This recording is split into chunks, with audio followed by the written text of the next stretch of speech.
Well, hello again. It's another Monday morning. It's a bit chilly again, surprisingly. And I think I'm about due a holiday, but I've not got one booked for a while. Right, so back onto the Vitesse. Job today is to carry on with the boot floor. Doors, I've actually ordered some bits for the doors, which I'll show you when they arrive. So the doors are going to have to wait for the moment. So it's get the boot floor welded, possibly get the petrol tank back in, and possibly sort out my fuel pump and start getting it ready to hopefully start.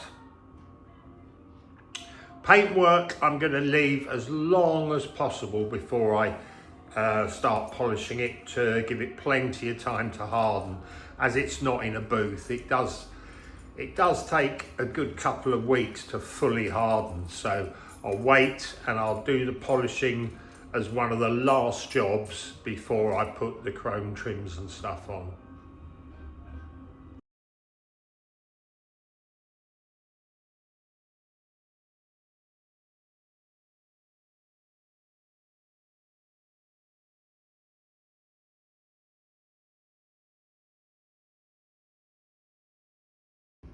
After my brother-in-law burnt his garage down many years ago welding up a car, I've got very safety conscious when I'm doing things like this. So before I start, I've got my airline ready so I can cool the metal down. I also have a bucket of water with a rag in it, and I also have a fire extinguisher to hand. So I've got everything around me just in case I hit a problem. There is some under seal underneath. I've scraped some of it off, but there's still a bit there which can catch fire. So the trick is do a little bit of weld, check, bit of weld, check. Don't just carry on welding, because you can end up with the hole underneath of the car on fire.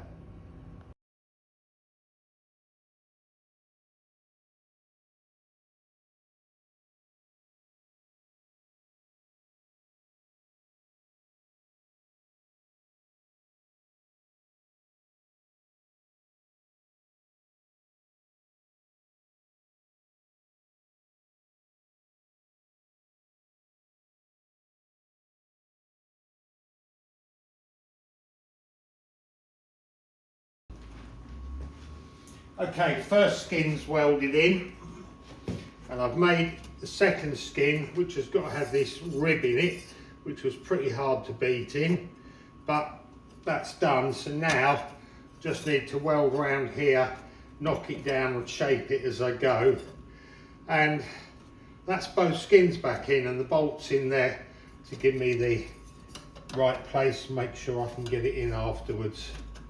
So now start welding that in.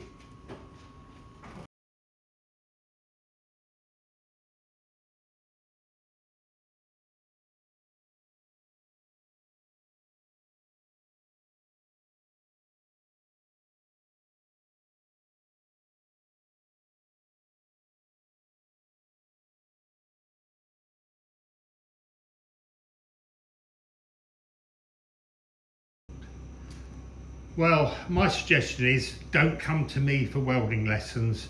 Some of it's really good, some of it's awful, but it's attached. It's really hard welding to metal that's got a little bit of rust in it. It was all solid, but it spits a lot. But some of the welds are really good, some of them aren't. That's the way it goes.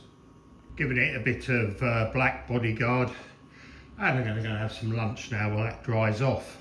And then we could start the battle with the petrol tank. I have my fuel tank ready to begin the battle of fitting it. I've got two tanks. This is the original one out of the car. I'm putting it back in as it is. I have another tank which I will strip and paint at a later date. But for the moment, I just want to get the car running. What I'm going to do is just pop a little bit of oil around the neck, just to make it a little bit easier for the tank to slide in. This seal is quite dry and quite hard, so it's not going to be easy, but I've oiled that up. Should just help it slide in a little bit. I've drained all the fuel out of the tank. It wasn't particularly nice. It looked more like diesel than petrol. So we'll get these out of the way for a minute. Although that wants to go behind the tank, but it can go in after. Pop that there. Right. I'm gonna see if I can get the tank in.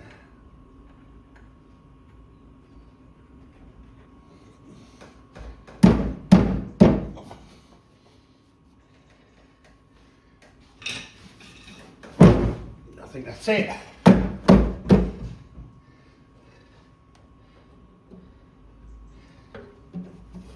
That's in. That went in a lot easier than I thought it was going to. Sometimes they can be a right swine, but that dropped in really easy.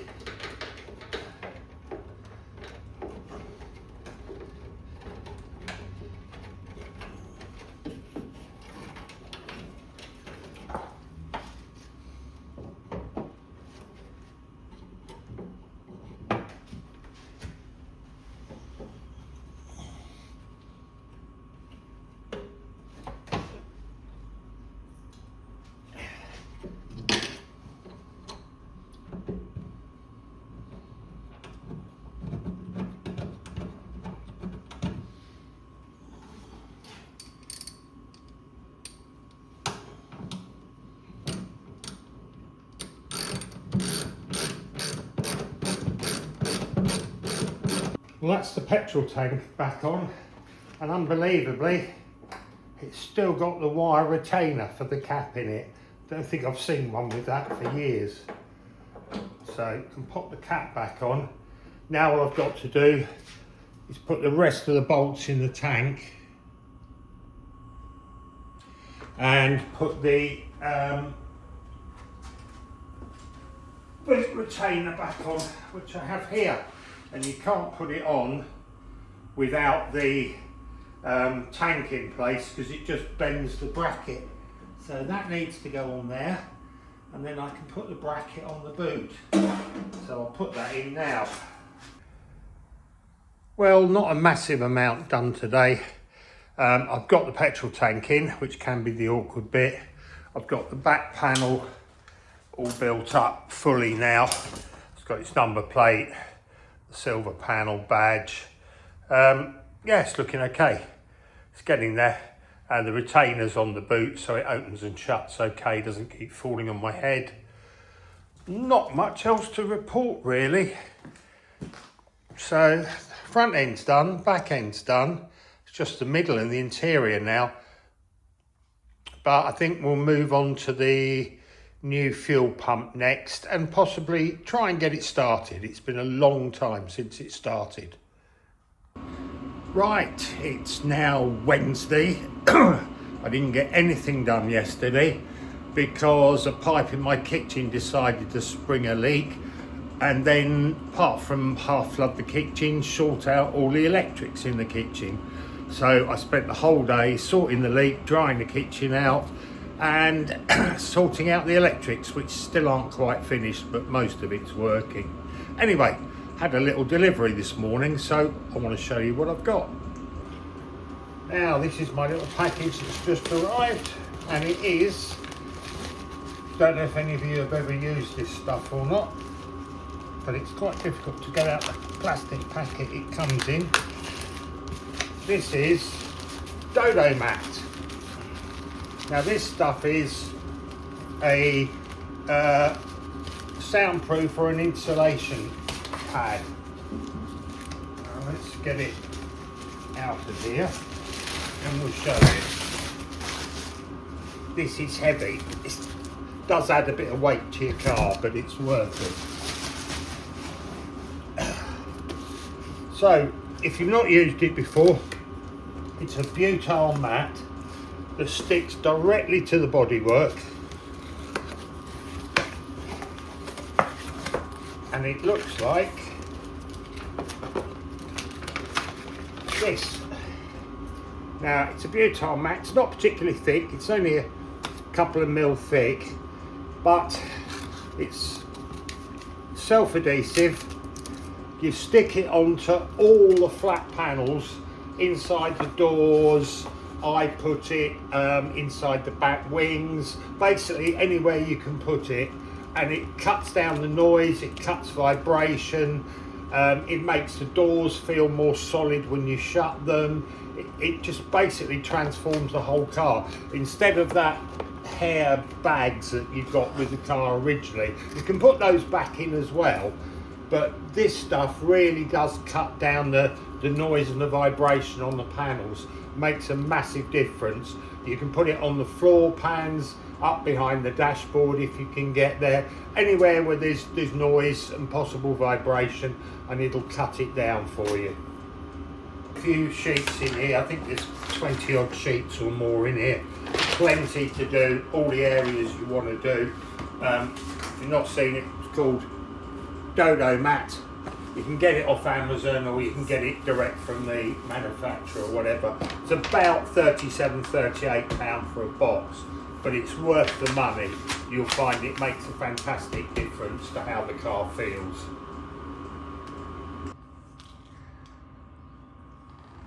On the door, I'm going to put two panels in, one here and one here.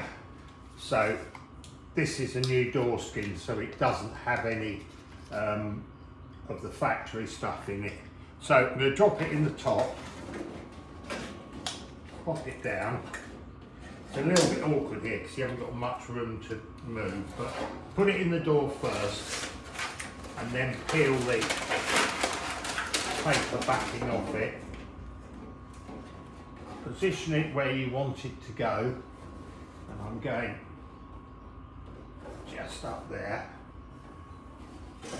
and then just smooth it down against the panel all the way down,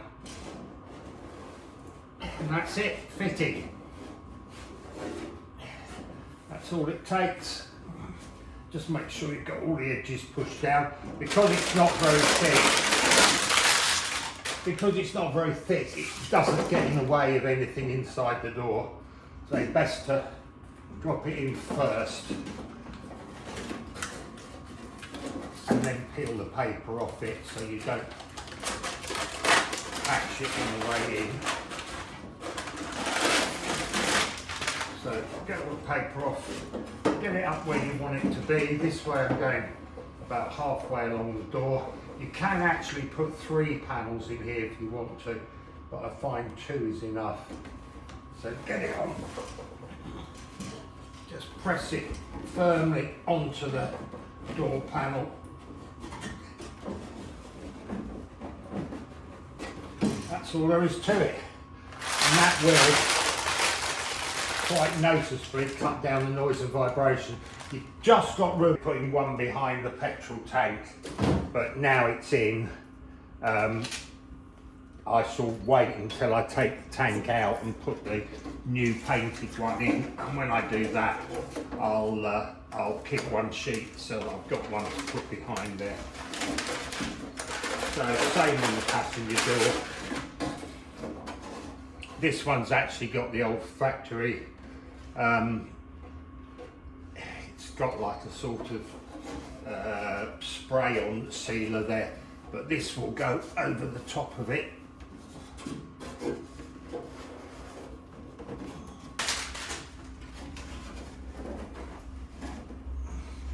You will find it's quite strange, but the doors will shut with a more solid feel once that's been applied. My next job is I'm going to fit an electric fuel pump. Now this one's off Amazon. I've used these quite a few times before. It's a replica of quite a well-known pump. Never had any problem with them. They seem to work really well. I prefer an electric pump to the manual engine driven one. I prefer an electric pump to the manual engine driven one. It gives you more options. If it does break down at the side of the road, you've got more chance of fixing this than you have getting bits for a manual one. And these are quite cheap. I think they're about £25–26.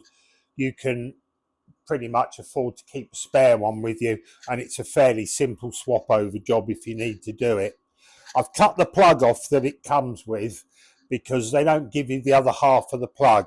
So I've put bullet connectors on, and I've got the other half of the bullet here ready to go on the cable, and I've put an open end on that one that I can bolt on as an earth when I do it. So now I need to find somewhere to fit it.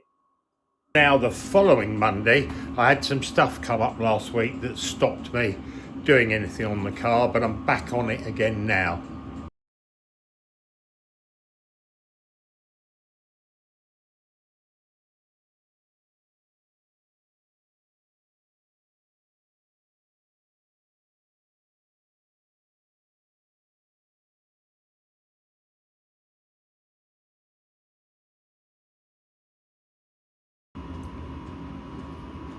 Right, I've made my little plate out of a bit of 3mm.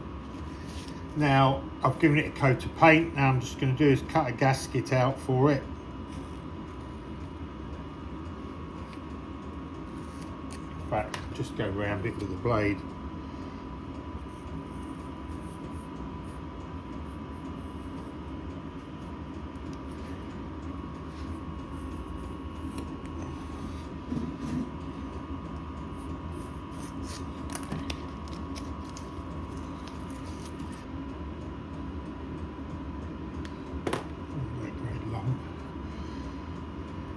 And stick the gasket on.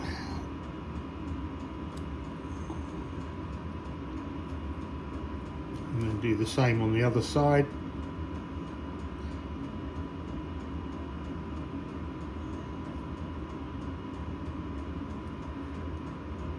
And then I'll go and pop it on the car.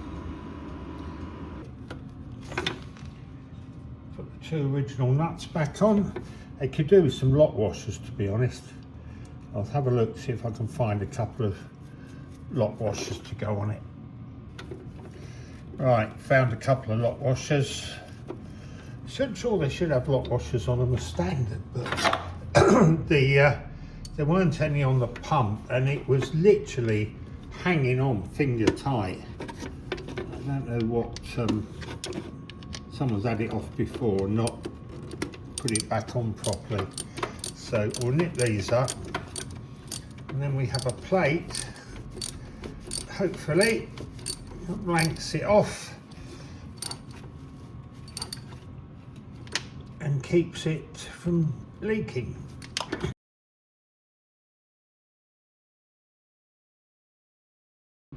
I'm actually glad I've decided to do this because I've just pulled this fuel line, it's just come off in my hand. As you can see, it's split at the end, and it wasn't in gripping on the fuel pipe, so that could have been really dodgy. So there's the fuel line down there, but to get it out you really need to get this side panel off to be able to work on it properly. Right, that's the shroud out of the way, and like everything, while it's out I'll clean it and paint it before I put it back. It's in good nick, it's just got a bit of surface rust. So another job, clean that up and paint it before it goes back. But now I've got that out the way, I can get to my fuel line much easier. Now once again, I've cut the cable tie, and look, I've just pulled this out. It's supposed to be attached at the other end, and that's what it's like. Petrol's pouring everywhere, but out the pipe. But this is why you should do stuff like fuel lines and brake lines. You just don't know what condition they're in. There's some pretty nasty looking brown fuel coming out the line. But once again, that wasn't held in. There should be some clip down here somewhere. Where is it? There it is. It's just a bit of rubber hose pushed on with, I don't know if you can see it, it's a bit of rubber hose pushed on, but with no clips on it. There's nothing to seal it, it's literally just pushed on. I mean, this is a fire just waiting to happen. You always need to do with any old car, yeah, you need to check your fuel lines and stuff like that, because that is absolutely appalling. That was just waiting to be a problem. Absolutely waiting. Right, my new fuel line's all run in, connected up to the old one. Pump is mounted inside the boot at the bottom of the tank, and I've got the feed line, get it to focus, I've got the feed line going down into the inlet side of the pump, and I've just got to connect the outlet side of the pump to the new fuel line that I've run. So I just need a bit more pipe to loop that in, and then I've got to run the cable down the existing wiring loom all the way down to the fuse box at the front, and there's a switched terminal on the fuse box here. One of these terminals, I can't remember which one, I'll test it and see, is switched live, and I'll just connect the fuel pump to the switched live on the fuse side, so it's got a fuse on it. And then I'll put some fuel in it and we'll see if it'll start. I've got the battery on charge, and funny enough, it's not been used for like 18 months and it still had about 90% charge in it. Good battery, those Lion batteries. So I shall do that, charge the battery, put some fuel in it, and we'll find out tomorrow if it still starts. It's been about 2 years since I've run it, so I'll take all the plugs out, spin it over, get a bit of oil pressure up in it. I'm assuming it's still got some oil in it. Yeah, it's a bit black. It's gonna need an oil change, but I'll get it running first. I've also got an electronic distributor, new leads, new coil, everything, but I'll get it running first just in case it doesn't run when I start swapping things over, and at least I'll know it ran beforehand. So that's the plan tomorrow, get it fired up again. I think she's looking okay. I still haven't got around to building the doors, but now I've got my dodo mat in, I can get around to building them.